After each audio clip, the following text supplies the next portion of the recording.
Assalamu alaikum warahmatullahi wabarakatuh. Beta, in today's lecture, we are going to discuss the discovery of protons or anode rays. पहले आपके साथ एक बात कर लूंगा, बोर्ड पे छोटा छोटा और कुछ कुछ चीजें मैं लिखा हुआ हूं। एक एटम जो है ये इलेक्ट्रिकली न्यूट्रल है, ये आप सब जानते हैं, हम भी जानते हैं। लेकिन जे थॉमसन ने नेगेटिवली चार्जड इलेक्ट्रॉन को डिस्कवर करने के बाद लोगों के जहन में ये बात डाल दी कि कोई पॉजिटिवली चार्जड पार्टिकल भी एटम के अंदर प्रेजेंट होगा। ये इशारा तो वहां से ही लग गया। तभी जाके एक एटम इलेक्ट्रिकली न्यूट्रल हो सकता है जब नेगेटिवली चार्जड पार्टिकल्स के साथ साथ एक एटम के अंदर पॉजिटिवली चार्जड पार्टिकल्स भी प्रेजेंट होंगे, और जब उनका मैग्नीट्यूड सैम होगा तभी जाके एक एटम को इलेक्ट्रिकली न्यूट्रल कह सकते हैं। अब इन प्रोटॉन्स को या इन पॉजिटिवली चार्जड पार्टिकल्स को डिस्कवर करने का जिम्मेदारी जो है वो ई गोल्डस्टीन ने उठाई।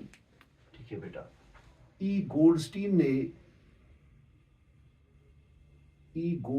ने प्रोटॉन्स को डिस्कवर करने की जिम्मेदारी उठाई। कैसे? इसी डिस्चार्ज ट्यूब एक्सपेरिमेंट को थोड़ा बहुत मॉडिफाई करके। डिस्चार्ज ट्यूब एक्सपेरिमेंट को रिपीट करके, यानी इस डिस्चार्ज ट्यूब एक्सपेरिमेंट को ई गोल्डस्टीन ने रिपीट कर दिया विद स्लाइट मॉडिफिकेशंस, यानी थोड़ी बहुत मॉडिफिकेशंस कर दी इसने, विद स्लाइट मॉडिफिकेशंस। सर वो स्लाइट मॉडिफिकेशन क्या था? वो था he used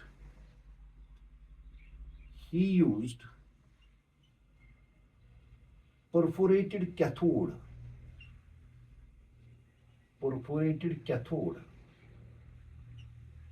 instead of ठीक है बेटा, सॉलिड कैथोड या कैथोड। यानी गोल्डस्टीन ने क्या किया, मैं यहां पर फिगर भी बना लूंगा। ये आ गया डिस्चार्ज ट्यूब, ठीक है।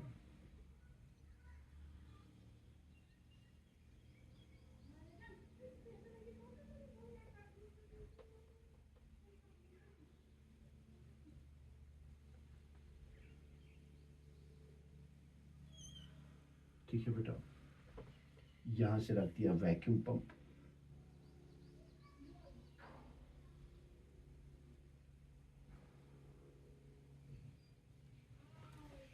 यहां से रख दिया वैक्यूम पंप। अब बोल ही दिया है। ये किस चीज के काम आता है? In order to reduce the pressure of the gas which is enclosed inside the discharge tube. यहां से बेटा एनोड जोड़ दिया, दिस इज एनोड।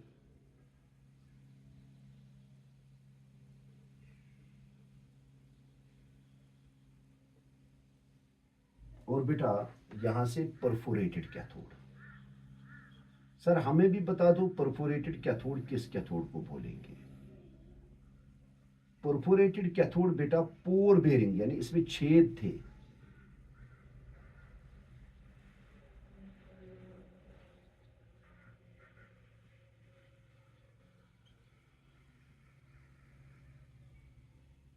इसमें छेद थे। कैथोड को जोड़ दिया with the negative terminal of the high voltage battery, और एनोड को जोड़ दिया with the positive terminal of high voltage battery, positive and negative. अब सबको पता लग गया, this is the anode and this is the cathode, and this is the gas which is enclosed in the discharge tube। आराम से देखिएगा। जो ही इसने प्रेशर को रिड्यूस कर दिया, गैस के by working with the vacuum pump he observed a new type of radiations. जो ही इसने प्रेशर को रिड्यूस कर दिया बेटा, उसने एक नए टाइप की रेडिएशंस को ऑब्जर्व किया जो इस परफोरेटेड कैथोड के होल्स के थ्रू इस तरह पास हो रहे थे and they were moving in the opposite direction और are away from the anode. ठीक है बेटा, यानी ये जो नए टाइप की रेडिएशंस है, आपने कैथोड रेज को देखा, they initially originate from the cathode and moving towards the anode. यहां पर इसने जो नई रेडिएशंस देखी, they move in the opposite direction and away from anode. Cathode rays travel करती थी from cathode towards the anode, लेकिन ये एनोड रेज जो है they move away from the anode.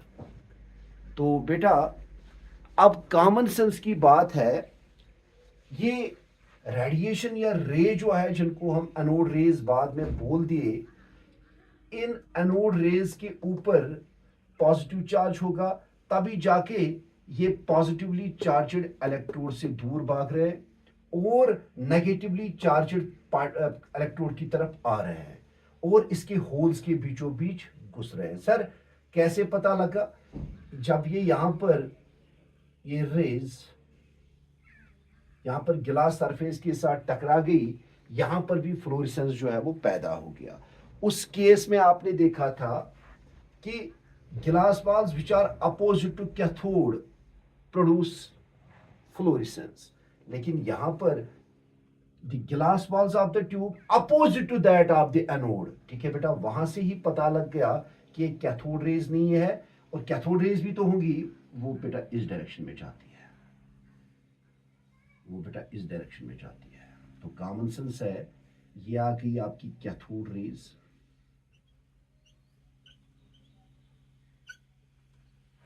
और बेटा ये जो नई रेज है इनको नाम दिया गया एनोड रेज या पॉजिटिव रेज, या इनको कैनॉल रेज भी बोलते हैं।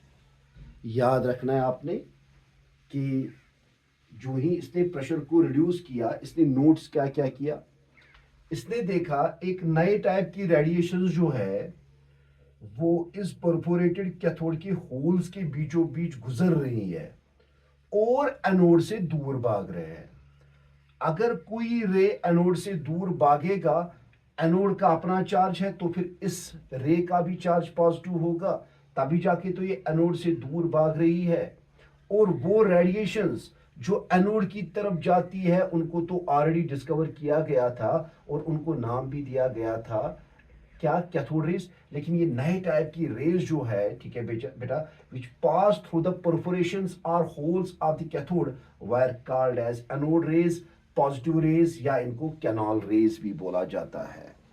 अब मसला यहां पर यह है कि इनका ओरिजिन जो है एनोड रेज का वो कैसे होता है।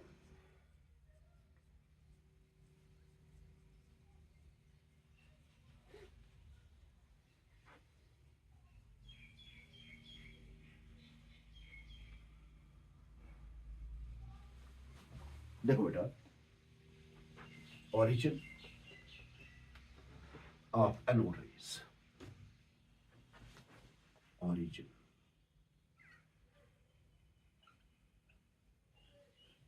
यानी कहां से इनका ओरिजिन होता है।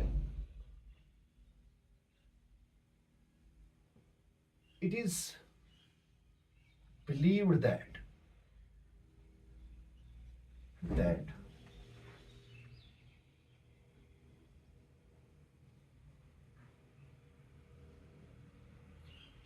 positively charged particles,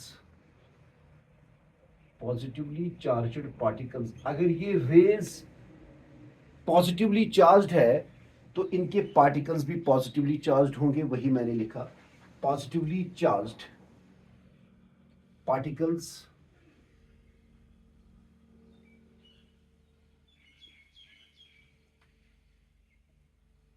constituting the anode rays, यानी जो एनोड रेज को बना देती है। anode rays are formed when the electrons are ejected, when the electrons are knocked out, निकल जाते हैं, knocked out from the atoms or are molecules of gases enclosed in the discharge tube, enclosed in the discharge tube, enclosed in the discharge tube. ये बात बेटा बहुत important है, इस बात को जहन में रखेंगे आप।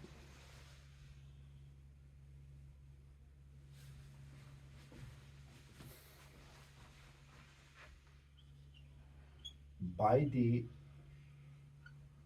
particles of fast moving cathode rays, moving cathode rays, please सुन लेना, यहां पर ये गैस का एटम है, सुन लेना। एटम चाहे आपने हाइड्रोजन गैस को मान लीजिए एनक्लोज किया, पहले हाइड्रोजन मॉलिक्यूल था, डिसोसिएशन पे वो हाइड्रोजन एटम में कन्वर्ट हो जाता है। तो hydrogen atom in gaseous state जो है, it is 1 electron and 1 proton species. सुन लेना, जो ही ये कैथोड रे आया तो कैथोड रे टकरा गया गैस के एटम के साथ, तो गैस के एटम को एनर्जी मिल गया, ठीक है, और वो एनर्जी जो है दैट इज टू मच और एनफ, ठीक है, जो गैस के एटम से इलेक्ट्रॉन को नॉकआउट करता है, बाहर निकाल देता है, क्योंकि एटम और न्यूक्लियस के दरमियान अट्रैक्टिव फोर्स ऑपरेट करता है बेटा। जब रिक्वायर्ड अमाउंट ऑफ एनर्जी इस सिस्टम को मिल जाता है तो इलेक्ट्रॉन जो है वो नॉकआउट करता है फ्रॉम एन एटम। तो हम बोलेंगे ये एच गैस जो है ये बन जाता है H positive gas plus electron. देखो बेटा, ये इलेक्ट्रॉन्स का स्ट्रीम जो है वो तो कैथोड रे ही है, लेकिन इन H पॉजिटिव आयंस का स्ट्रीम जो है वही कहलाता है बेटा क्या, एनोड रे। यानी जो रेसिडुअल पॉजिटिवली चार्जड आयन होता है उनकी स्ट्रीम्स को हम एनोड रेज बोलते हैं, और इलेक्ट्रॉन्स की स्ट्रीम्स को हम बेटा कैथोड रेज बोलते हैं। वही मैंने बोल दिया, it is believed that the positively charged particles constituting the anode rays are formed when the electrons are knocked out from the atoms or are molecules of gases enclosed in the discharge tube by the particles of fast moving cathode rays। देखो बेटा, ये cathode ray क्या है, it is the stream of electron. तो ये stream of electron काफी fast moving होता है, जो ही ये टकरा जाता है बेटा गैस के एटम या मॉलिक्यूल के साथ, तो ये गैस के एटम या मॉलिक्यूल से सारे इलेक्ट्रॉन्स का रिमूवल कर देते हैं, इलेक्ट्रॉन्स को बाहर निकालते हैं, और जब एक एटम से इलेक्ट्रॉन बाहर निकल जाता है पीछे वो पॉजिटिवली रेसिडुअल पार्टिकल बच जाता है, और वही पॉजिटिवली चार्जड पार्टिकल्स का स्ट्रीम जो है उन्हीं को एनोड रे बोलते हैं। ये लाइन जो 2-4 मैंने लिखी है इनमें सारा कुछ है। प्लीज कोई भी गैस हो, जैसे आपके पास हीलियम गैस है, हीलियम गैस जो है इसमें 2 प्रोटॉन 2 न्यूट्रॉन और 2 इलेक्ट्रॉन होते हैं। जो ही इसको कैथोड रे का पार्टिकल हिट कर लेगा, इसको वो भरपूर एनर्जी मिल जाती है, जिसकी वजह से इसके न्यूक्लियस के साथ 2 इलेक्ट्रॉन जुड़े होते हैं। अब वो एनर्जी जब इसको मिल गई, न्यूक्लियस और इलेक्ट्रॉन्स का जोड़ जो है वो टूट जाता है, ये कन्वर्ट हो जाएगा He2 positive ion plus 2 electrons. देखो बेटा, ये He2 पॉजिटिव आयंस का स्ट्रीम जो है, यानी हीलियम 2 पॉजिटिव आयंस का स्ट्रीम जो है, ये ही एनोड रे को बना देता है। वही आपने लिख दिया कि एनोड रेज के अंदर जो पार्टिकल्स होते हैं उनका फॉर्मेशन तभी होता है जब गैस एटम या गैस मॉलिक्यूल से इलेक्ट्रॉन्स को नॉकआउट किया जाता है। पीछे जो रेसिडुअल पॉजिटिवली चार्जड पार्टिकल बच जाता है, ठीक है बेटा, उन्हीं के स्ट्रीम को हम एनोड रे बोलते हैं। आज के बाद याद रखेंगे, stream of electrons is called as cathode ray, while as the stream of residual positively charged particle, ठीक है, which is formed when electrons are knocked out from the atoms or molecules of gases. The residual positively charged particles constitute the anode rays, while as the beam or stream of electrons constitutes the cathode ray. तो कल बाकी properties of anode rays की बात करेंगे, लेकिन ये सारी चीजें जो है ये जहन में रख देना। Thank you very much.